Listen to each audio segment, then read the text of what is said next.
কিরে আমার দেখানোর লাগে লাগে এই মেয়ে তো বাইজার মেয়ে জোস্ত হয়ে গেল, তুই বিন বাজা।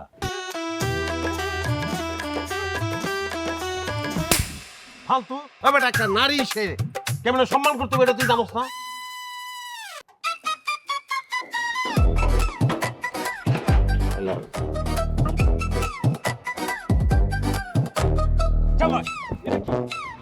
খারাপ করে তো দাঁড়িয়ে হলো কেমন?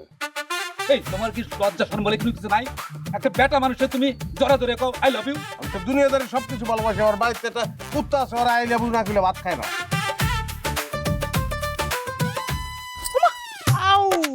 শয়তান জানি কোন আনকার, হ্যাঁ ঘরে মা বোন নাই, হ্যাঁ অসভ্য ছেলে, এগুলি তো করবেন নাকি? আচ্ছা আপনার উদ্দেশ্যটা কি বলেন তো? নায়িকা রোজিনার মতো দেখছো, গোলগাল মুখ, পাকনা মরিচের মতো ঠোঁট। আপনি কেমনে জানলেন আমার নাম রোজিনা? আর আর ছাড়েন তো। আপনি বিয়া করলে রাজ্জাক, আলমগীর, সোহেল রানা, ফারুক এরকম নায়কের মতো লোকের বিয়া করে, যার সাল্লাকে কিন্তু আপনার মানাইবে না। কান্তাসেন কেন ও গো ভাইয়া রে। প্রতিদিন গোসলে সিরামের উজ্জ্বলতা, মেরি সিরাম সোপ বার।